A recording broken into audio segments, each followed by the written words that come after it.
Hey guys, welcome back to another episode of Compcast. My name is Jaws, of course, and I got another guest this week. It's going to be Jonah from Young and Beautiful. Hello, I'm Jona. I play Scout. You're I kind of beautiful in introduced EU you there. contenders.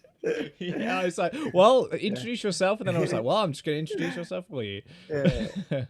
All right, nice. Yeah, Young and Beautiful, the team that has been around eternally in EU contenders, not doing so well last year at all. Really, they were always the bottom tier teams, but this year you guys have been actually popping off. It's been really cool to see.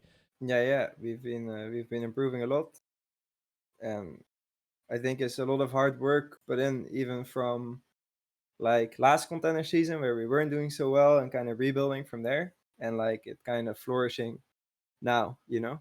Yeah, rebuild's definitely. How do you take a rebuild on board? Because especially with, I think a lot of the teams right now suffering from a lot of players leaving, or not hmm retiring but going free agents. We're seeing people move to NA, etc. Half of AT's gone. Like, it's crazy. How do you guys really deal with that as a team? I mean, in like last season was a real struggle. There was like a lot of like internal mess. I don't think anyone had like any like malicious intentions, nor was there any like true rotten apple last season. But we did have like it wasn't the atmosphere and the goals and everything. It wasn't a good situation. Like Okay. the staff and the players had different goals in mind for the team, where the the staff back then kind of took it as a project to kind of nourish newer players and kind of let like make Young and Beautiful like the stepping stone where they can come to Young and Beautiful, kind of flourish a bit, and then go on to like bigger and better opportunities. And a lot of us just kind of wanted to win contenders, with our team. For sure. So I think mentality wise, that was difficult to deal with, which is why we ended up changing ownership, changing staff, changing everything. And I don't think I think all our staff are from last season great people and also good intentions, but it just wasn't the right fit for us, I guess. Yeah, Um, that makes sense. But building and from the then ground up, especially, it's going to be tough on all of you. and then player wise, it just like last season they had to kind of like last minute create a roster for trials, and they ended up picking up Cafe, Honey, and Savage, which was like part of like was half of my old team, FAP. With they picked up the core and they kind of like took what we built with that team and just brought it to this team with a couple new players and go through trials with that. But then they kind of hit a wall where the stuff they were doing for trials didn't work, and then kind of like the it started collapsing. Yeah. Yeah. And Well, then Cave especially like dropped off fairly early in the season. We were kind of confused where that was going to go from there. I mean, I think uh, Cafe is mega mega good, and I think the problem was is that stylistically he just didn't suit the rest of the team. Where we have Kran, who's a mega aggressive tank player, like super super aggressive and wants to always take space, uh, and you kind of have to build your team around that. And Kato wanted the team to be more focused on a slower play style, more focused on farm and grab, edging out little advantages. Where and then you had Kran who wanted to just be one big sledgehammer, just and I think that was very difficult. And not just those two. I think those two were the most like clear stylistic differences, but there were just it just wasn't like a team all on the same page, and then that created difficulties. And then at some point, the coach back then, Feichel, decided to put me in, and it just even though my Zarya back then was rusty because I had been playing Brig in my previous teams in Goats, even though my Zarya like mechanically was rusty back then, it did feel like we were more a team. Right. And that's Right. when Kafa said while watching the scrim block where this happened, he basically said, this just works better. So I'm gonna take a step back. Like he didn't wasn't coaches or us players or anything. It was Kafe himself that went like, okay, this just works better. I'm gonna take a step back. And I think from there on, it started improving. And then Flippy left at one point, and we got Baito, who ended up wanting to go to NA, and then we ended up parting ways with Savage mainly because Savage, we needed different communication style from Lucio. And then Danny took a break from the game, but like me, Kran, and Honey all kind of felt like what we started building last season felt good, and we felt like if we continue to build on that and get new players, we could really, be a good team. So I guess that's how we rebuild. We went from Yeah. what we started learning last season, and then just tried to find the missing pieces. Which ended up being FD, Brusse, and Yikits. Yeah, well, you're popping off now. That is for sure. Yikwitz has always been someone that's impressed me. Not so much in the 3-3, but his DPS is actually quite insane. Like his FAR is pretty good. Like he's a definite star, I think. I mean, this is something I've talked about with a few players, but this apparent 2-2-2 that's going to come in, Yikwitz I think is a really good pickup for you guys because his Genji play is pretty insane as well. Like I've seen him on ladder a couple of times. Like he's very very clean. He's a very good player, and He's you're gonna yeah. need to invest in those when the if and when the lock comes in. No, he's mega mega good. But mainly the reason why we became really happy with him is that he's very easy to work with. He's a young Yeah, kid, but he's very much happy-go-lucky, and very much if you're like, hey Yik, can you focus on this, or can you position more like this? He's like, yeah, okay. Like it's there's just generally in our team, there's little to no ego eh, going around, which makes it very easy to work with everyone. yeah, for sure, for sure. And I think that's why Yikis was such a good fit for us. And I think Yikis is insane mechanically. Just like like there's a lot of insane mechanical players, but I think just really good mechanics combined with like just being very easy to work with was what made him so good for us specific. Oh yeah, I mean even you're only in game for a certain amount of time, right? You're not in game all the time. You can't just rely on those mechanics. You have to rely on your personalities kind of matching to, and like you said, maybe Yeah, not having a big ego, which means you guys can get along really well in terms of when you're improving, when you're going over yeah, VODs, yeah. etc., etc. So that's really good. To be honest, the rebuild has gone from strength to strength with you guys already. Yeah, yeah, A lot of EU teams currently seemingly struggling. Angry Titans, especially, half their team like leaving. It's like, whoa, this isn't really the same AT anymore. We haven't got Spectral on the roster, of course. We got Fat Fox. They're still chilling, but it's been a real struggle. And I think you guys have proven to a lot of people now you're a bit of diamond in the rough. While previously now just shining up. yeah. I think AT will be good soon. I think the Avox Fat is a really really strong backline, like really really strong. And I think they kind of choked at the showdown and a lot of double support, all thing and stuff like that. Yeah, But like just like not taking Atlantic Showdown into account and just looking like broader perspective, they're a mega strong backline. And then AT has Erky, who has been consistently, I think, one of the most impressive flex CPS players in Europe, and somehow always ends up going under the radar. And I think it's really sad for him because he's mega mega good, and he's also like a leader type player in game. Like right. I feel like Erky is a lot of the backbone of that team, if that makes sense. Yeah, for sure.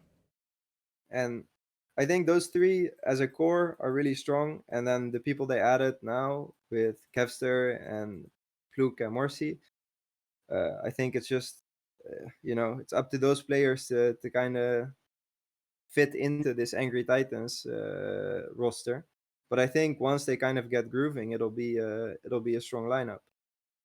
Yeah, it just takes a lot of time and practice to Yeah, it build does. together. It's hard, man, to come in with a new roster and start gelling. I think you see it from last season. The teams that at least had their core stick together are stronger than the teams with entirely new lineups. That's always going to be the case at the end of the day, and I think that's why most teams in EU, especially going throughout 2018, if they stuck together, AT being the roster that stuck together the most, like that's the reason why they were so strong. It's that synergy Yeah, you build over the course of literal months and sometimes obviously years, which yeah, is yeah. just insane. Now you said Urki kind of flies under the radar of a lot of people. Is there anybody else in EU that you think, man, this guy's not getting enough attention? And I bring this up as well because there's a ton of new players in EU. Like there's a ton that haven't been in contenders before Uh huh. and just haven't appeared in the public eye before as well. You take people like I'll Be the Best. Even you could make it a case, an example of people like Slur and JK Lowell, Jkaru, sorry, Hmm. who haven't been in this, tier two scene in contenders at all, and they're doing really well. Is there anybody else that you think is flying under the radar currently? I mean, there's a lot of good players that don't seem to kind of get the spotlight sometimes. I feel like what ends up happening a lot in Overwatch is that player A um, throws in an ultimate, and then another player capitalizes, and that player is the Right. one who, like, this is a very rudimentary example, of course, but like, there's a lot of that in Overwatch where if someone in your team is popping off hard, someone else might shine through it. Mm-hmm. Like think of diva bombs when people are shattered or displaced or stuff like that. Think someone like FD God, who's probably the strongest mechanical Lucio in Europe, if not outside of Overwatch League. Like, Damn. Okay.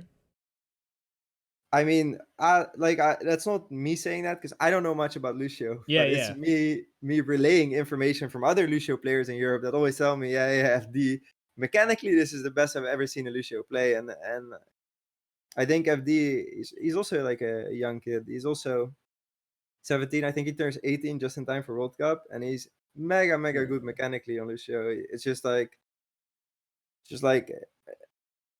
you don't always see it, it's like the shatter that gets the credit for when the Reinhardt gets pooped away, or the bomb Yeah. that gets the credit for when people get displaced, or Yes. or the brick that gets the credit for killing the person that gets pooped forward or pushed in. It's like, and there's a lot of that. It's the same with well-timed matrix usage, or bubble usage, and like Just the small in things.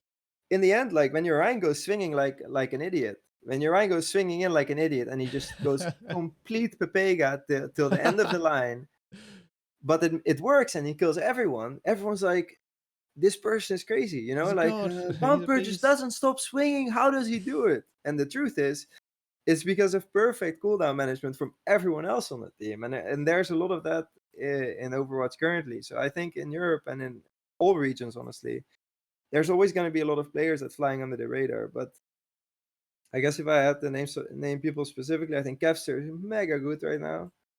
Okay. Kevster is mega good. I think he's the strongest area in EU contenders.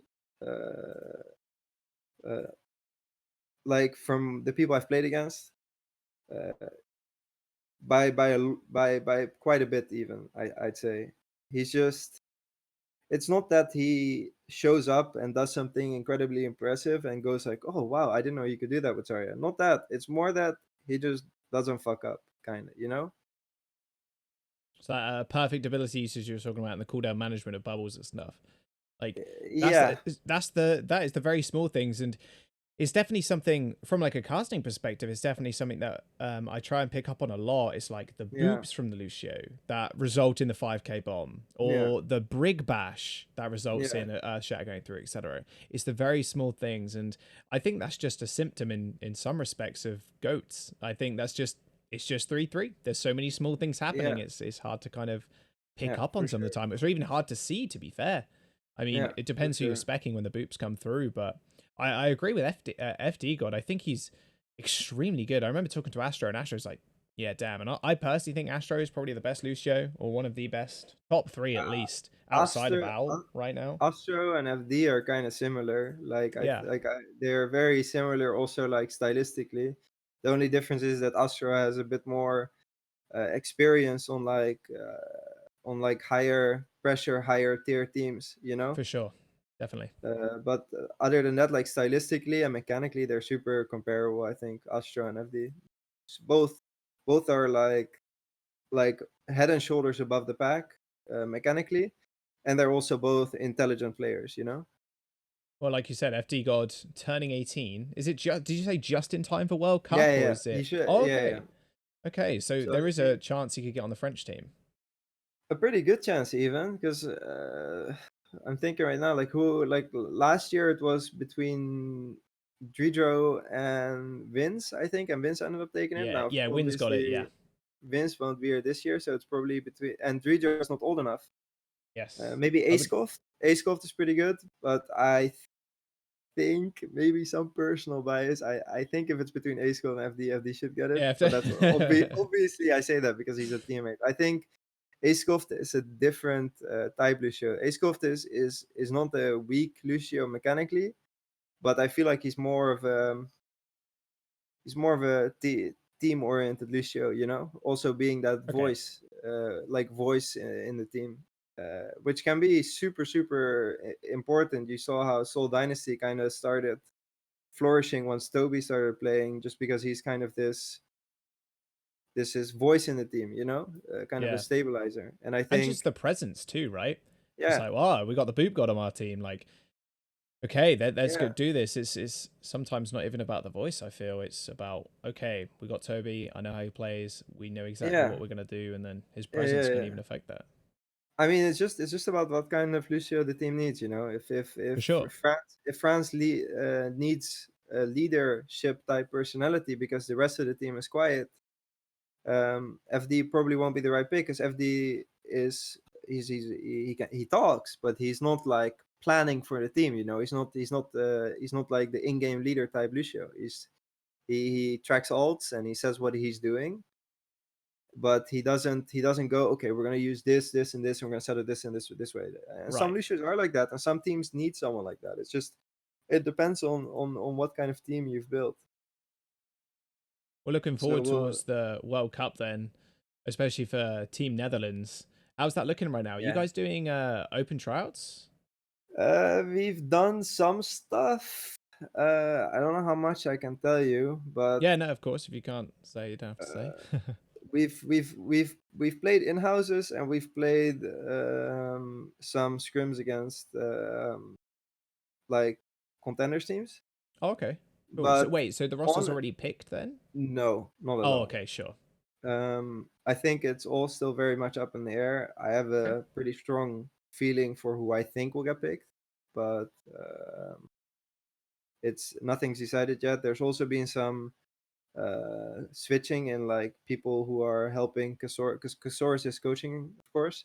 But Yes. there's been some like rebuilding in who is helping him with that, because Kasoris obviously a player development coach wants to have a more macro, big picture oriented person to help him with that, and that's still that there was some changes in that still. Okay. So we're a bit behind the other teams, I guess, with Oh, to like be fair, picking you've still got a roster. long time. Yeah. It's still a fair while. I know a lot of the teams are doing the tryouts. Like me and Harry casted some of the, well, I say like casted. It was just us kind of talking, just memeing around for the UK ones. I've seen Dragon Eddie streaming his as well. It's been pretty exciting. Cool that you got an idea already. How do you think Netherlands will do in the World Cup if you had your I way of the roster? think we'll have a strong roster. I think obviously with people like I think we'll have a contenders player. We have a contenders player, or at least ex contenders player for every role, which I Okay. think we've never had before. I think last year we had multiple kind of rookie players that kind of came from OD teams, that like Corn and Sub both came kind of from OD, or not even in teams, and then came into the lineup and had to learn a lot. And this year we have more like we everyone has gathered experience and improved since then. I think this is the first year where every name on the roster should be fairly recognizable, and Yes, yes. I think will be quite a strong team, depending on the meta, of course. Yeah. Well, speaking Because of meta, yeah, I mean, potential 2-2-2 lot coming in. Maybe World Cup picks that up as well if it does come to fruition. yeah. But I how mean, does it feel, and how are you feeling? most teams are preparing for it. I think most World Okay. Cup teams. I'm not sure if any information has been spread yet, but I know that most teams are doing trials in a way where they are forcing players to play 2-2 and not just like playing meta comps.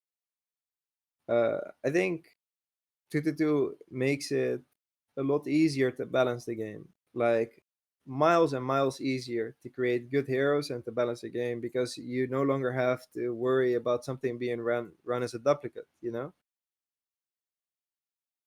Yeah, well, Um, that's the big for and against. I think obviously everybody loves to spam. Oh, creativity, like it's going to kill it yeah, in this lot. But you are correct in the way that it's very easy to balance. I think of I games like think League of Legends, like they started yeah, out going whatever, just play whatever you want. We want to create an yeah, open environment where people can form their own meta. But eventually, well, not even eventually, they do it very quickly, and they were like, okay, yeah. so we just kind of go, we're having an AD carry, a support, a jungler and stuff. It makes the game easier to balance.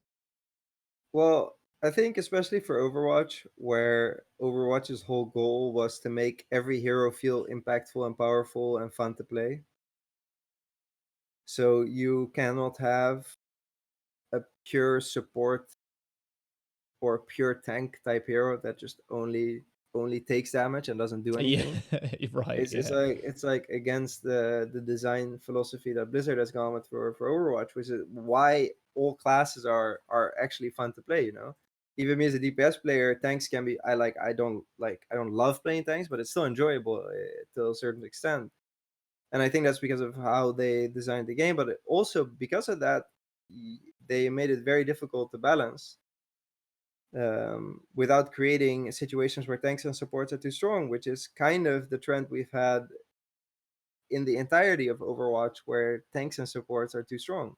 Mm-hmm. Where early on in the game, people started figuring out you could play Hogue, Zarya, Rein, and three support, like the early on 3-3 stuff, and then even the four tank stuff with Diva.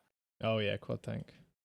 Like EU that season stuff one. started, yeah, that started going on, and even the Apex season that Envy won was with like triple tank soldier stuff, like there was a huge era where tanks were just strong, and then you had the whole dive era where a lot of people think the DPS were very impactful with Tracer and Genji, but I always felt like dive was a lot about the Monkey Diva and the Lucio Zen, and of course, really good Tracers had massive carry potential, but um, the really good Tracer players were really good because they were killing the support heroes.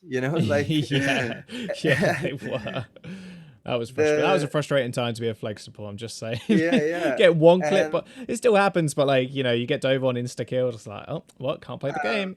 yeah, and I think this is like a very like noticeable thing with creating support heroes that feel impactful and powerful, and creating tank heroes that feel impactful and powerful, is that they're hard to balance because they also have to be a tank and also have to be a support. They have to heal, but Yes. then you also want to make them like.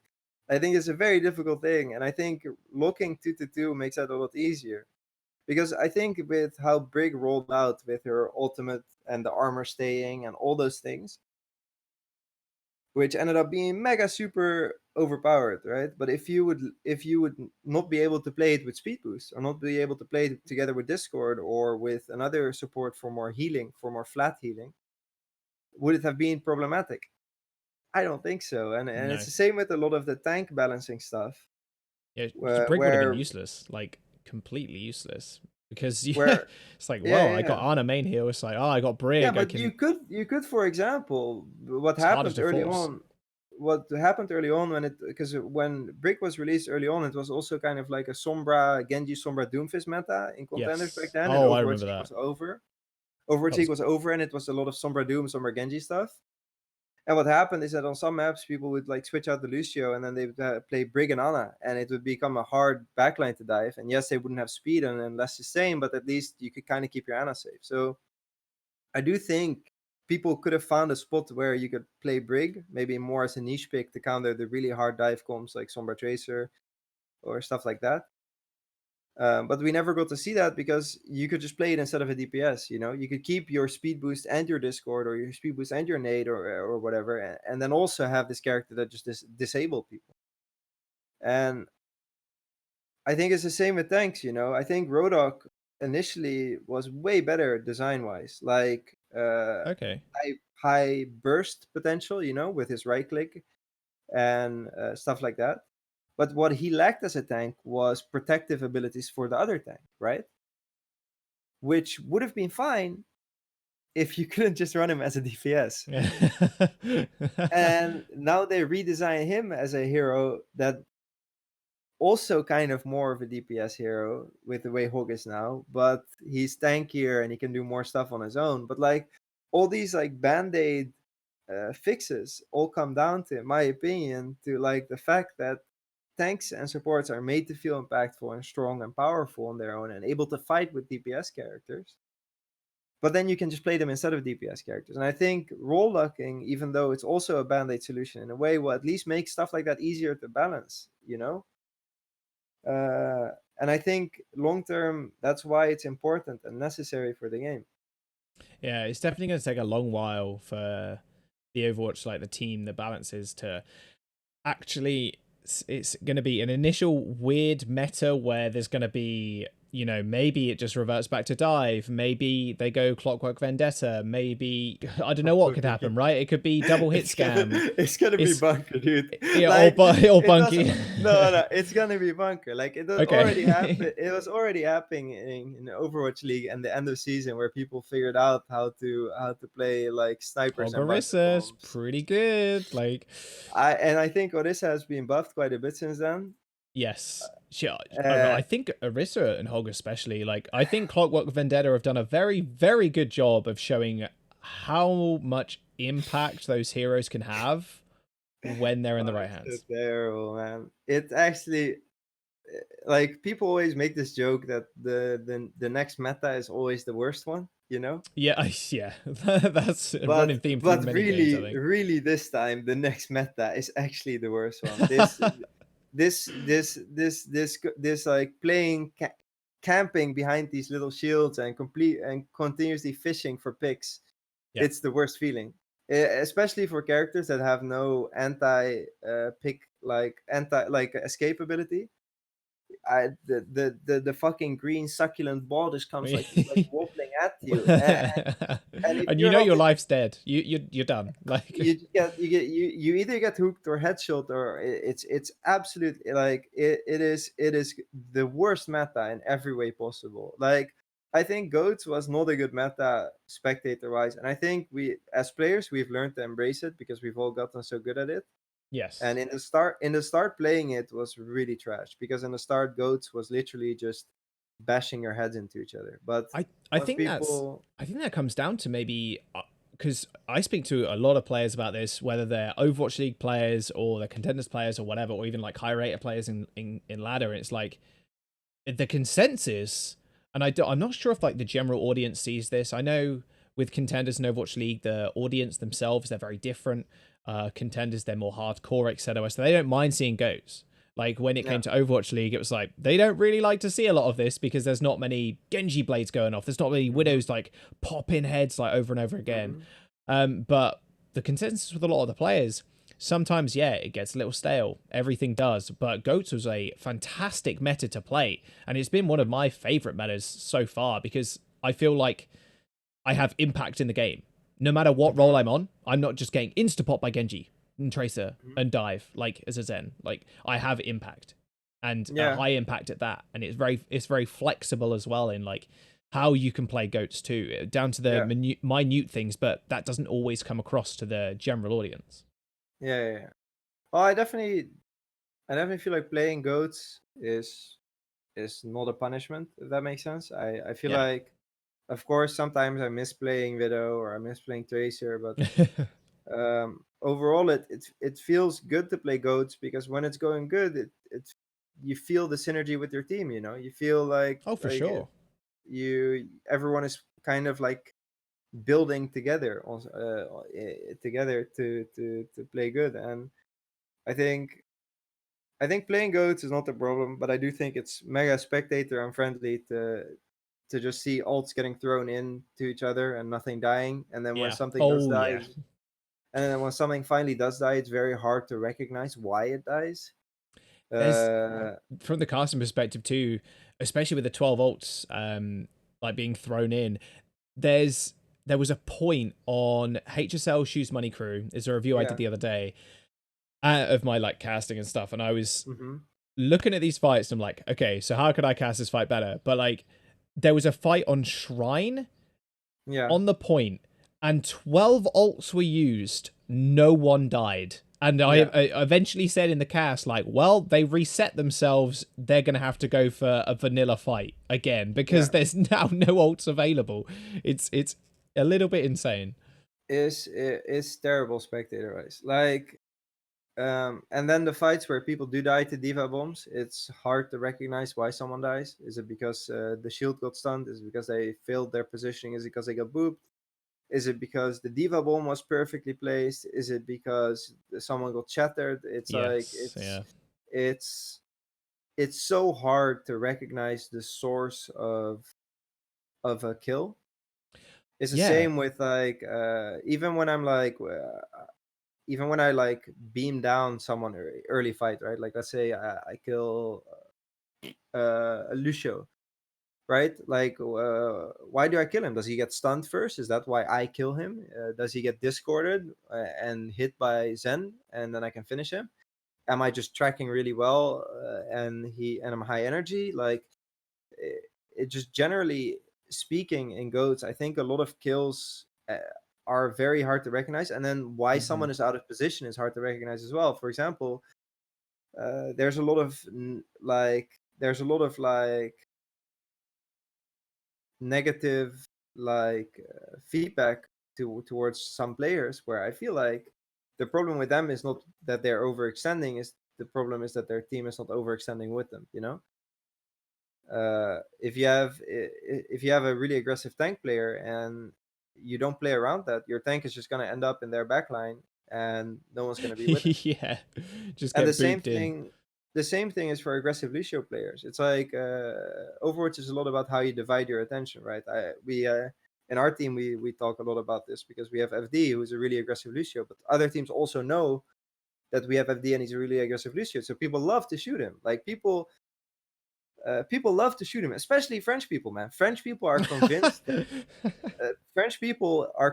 that he's the only reason they lose against us, right? Like, because French people just seem to not like people that aren't French, from my experience, I'm at not sure least in that's Overwatch. necessarily true, but Not it's a very generalistic. Like, of course, yeah. it's like, but like, I feel like French people are very like proud of their country and think they Oh, for have sure. very great players, and I think they do have a lot of very great players, Yeah. so there's a reason for that. But I also feel Oh, like the sometimes French they crowd tend at World Cup, unreal.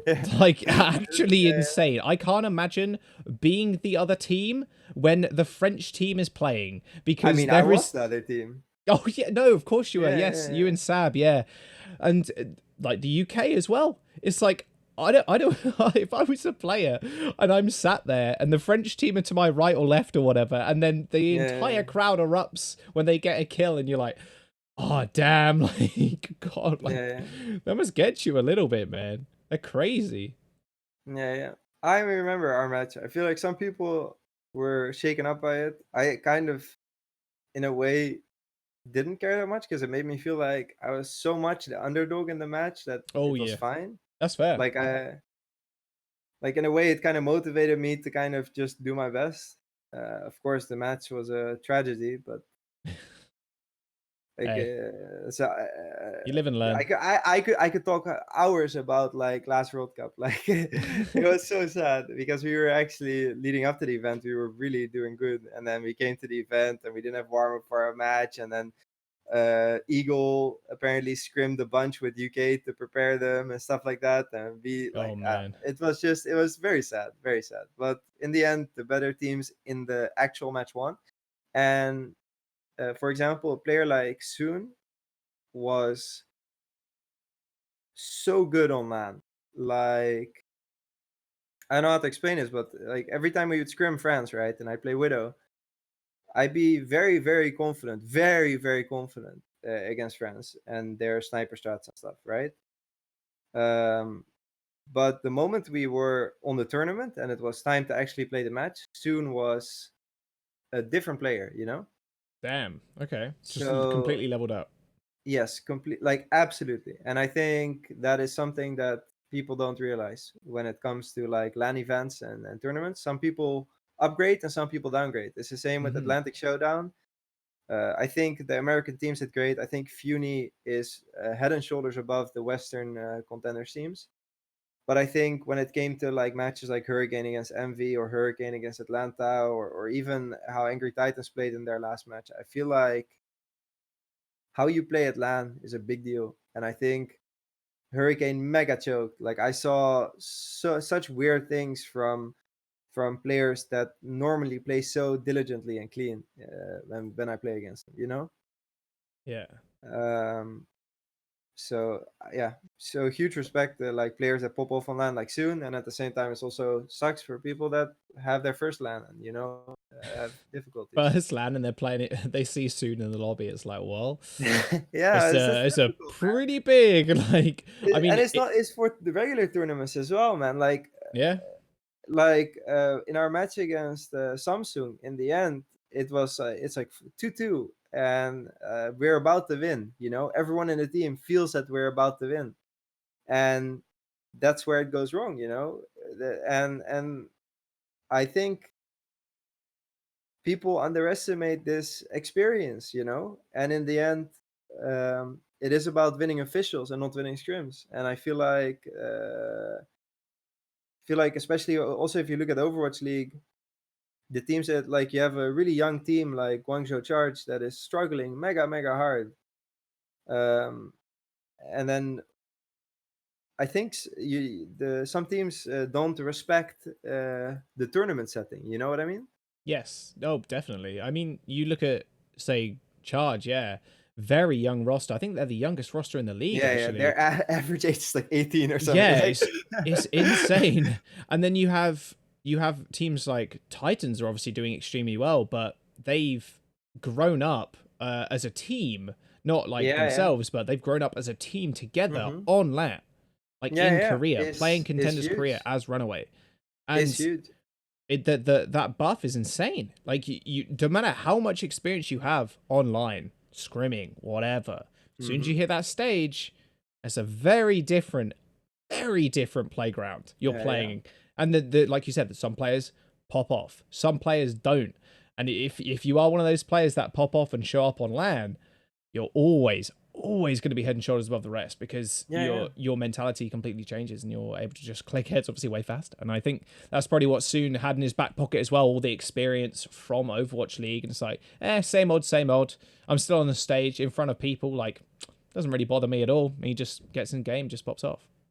Yeah, it's the same with someone like Taimu, you know, like Yeah. Oh yeah.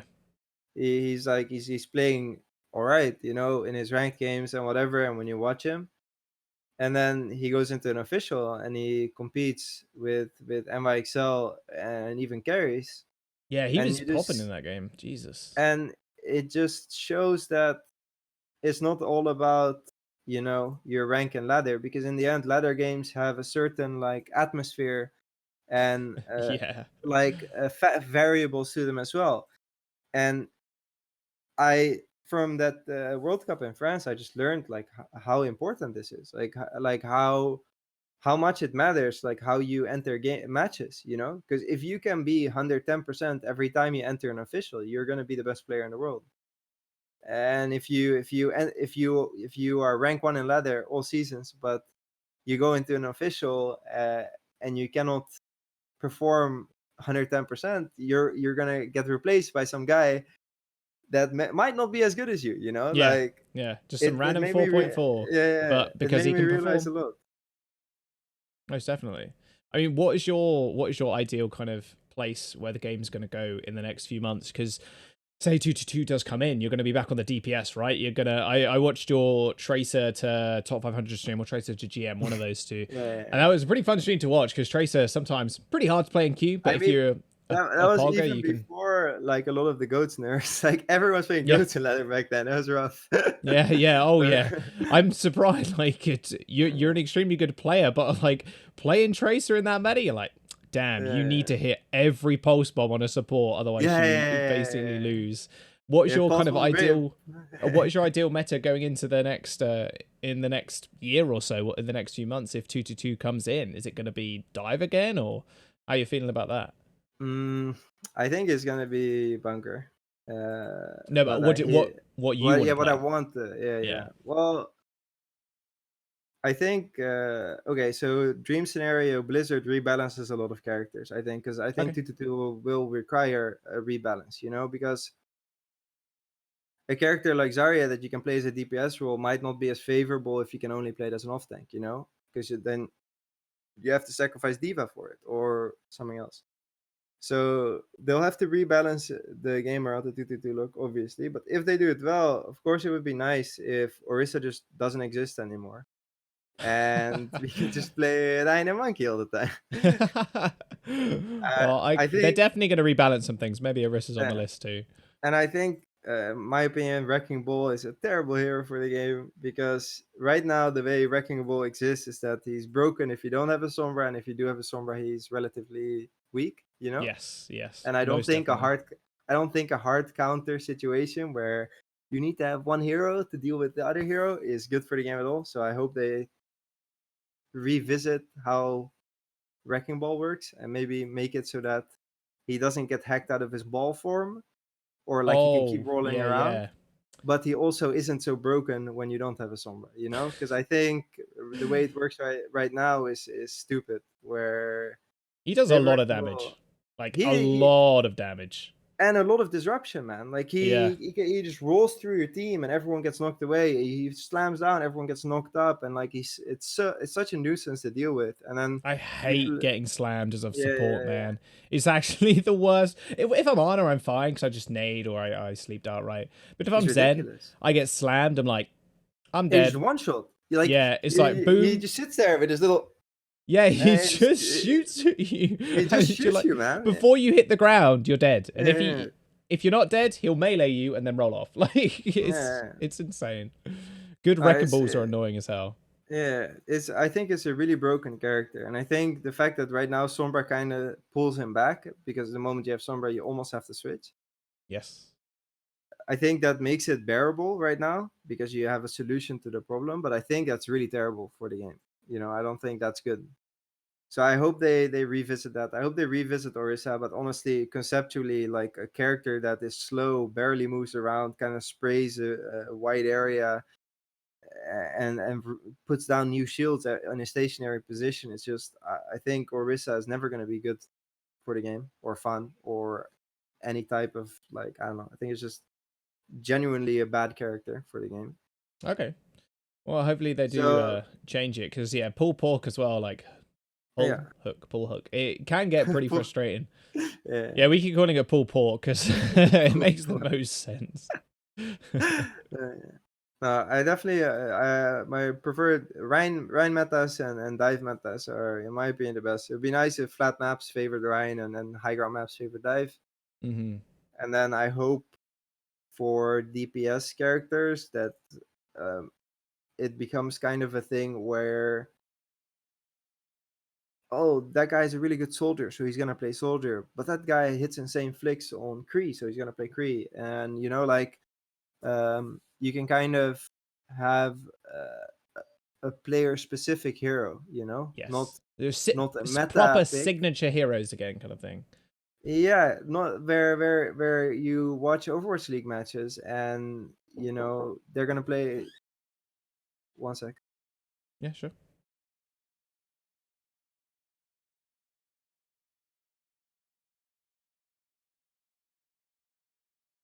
Hello. Hello. Yeah, there you Yeah. uh, I hope to see proper signature heroes again, where it's go. not Okay. just okay, this is the strongest character in the meta, but more of this hero is just gonna pop off on this hero every time. I love that, you know.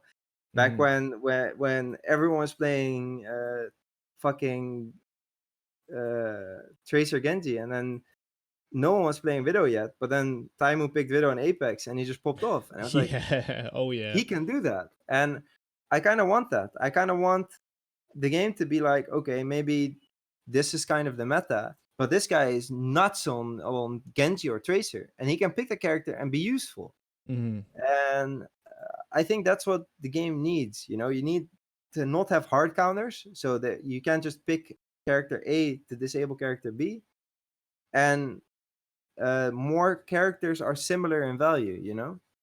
We saw like ever so small glimpses of that in the last week's our games. We saw Blase on Doomfist, and he like Mm-hmm. solo carried a point, and it was like wow.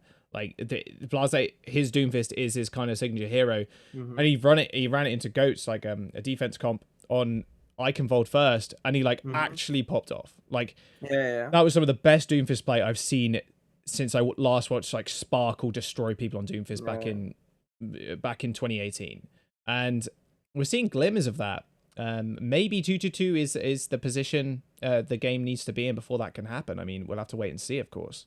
You know, it's funny. Blase got picked up because of Doomfist for Boston. I Oh heard yeah, from people that mainly in the trials for Boston from last season, he was just really really good on Doom, and yes. he Oh, was, doesn't and it was surprise me. back then. Back then was like Doom Sombra stuff, and I heard that a lot of people were performing really good on other heroes, but every time it was Doom, Blase was popping off, and Doom is kind of this big impact hero where he just kills Yeah, shit by himself. You know, it's yeah. not a Genji going to like last hit someone. It's like this guy just punches your whole team to death. You know, like Yeah. For the good so. or the bad, like Doomfist, I think's very much borderline in OP at the moment. He's a very solo carry hero. Yeah, yeah, Very solo carry, like Tracer in a way, like especially old Tracer yeah. with 400 damage pulse bomb. I miss that Oh also. my god, like one shot in tanks, like come on, man. Uh, Like oh, your Rhine's slightly low, and then Tracer or 180s behind him, pulse bombs in recalls. Oh not well. even slightly low. Oh, your Ryan's full HP, but he's discarded. Bang. Yeah, See oh you yeah, later, man. Discord insta kill. It's like, well, See you later, dude. unlucky, I I mean, guess. Well, I guess I pick Winston, and then hopefully I don't get pulse bombed or I farmed. mean, now Like, that they nerfed the damage, they should buff the projectile speed or something on it, you know, to make it like yeah. more easy to hit in different situations. So you don't have to like go right next to someone to hit a pulse bomb. I mean, maybe that's one of the buffs they do with 222. I mean, I think every hero in a way is going to have to be changed. Like just the numbers tweaked ever so slightly. Maybe they Yeah, buff, yeah. the throw out speed of the pulse bomb or something, or maybe they increase the charge rate so she gets it more often, so the damage is Hmm. like it used to be, but every bomb is only 300. It's Yeah, yeah. it's all going to be up in the air. It's going to be cool to see though. It's going to take a little while for people to find out what's good and actually come up with compositions, Yeah, but yeah, yeah. it could just be clockwork. You never know. I think so. Last Yeah. question before we wrap this up though. Mhm. Obviously, you're doing pretty well in EU contenders currently, but if you can't pick yourself, but if you had to pick a team that you think would go to Gauntlet, like take this season, who do you think right now is looking the strongest? It's so hard, man, because I think before the Sombra, because the recently it's becoming Sombra Ana stuff, right? Sombra Ana goats everywhere only. And before that, and everyone was still playing regular Zen goats, I had a pretty good idea of how strong teams were and stuff like that. But right now, it's so RNG. It's such a clown fiesta with this hero.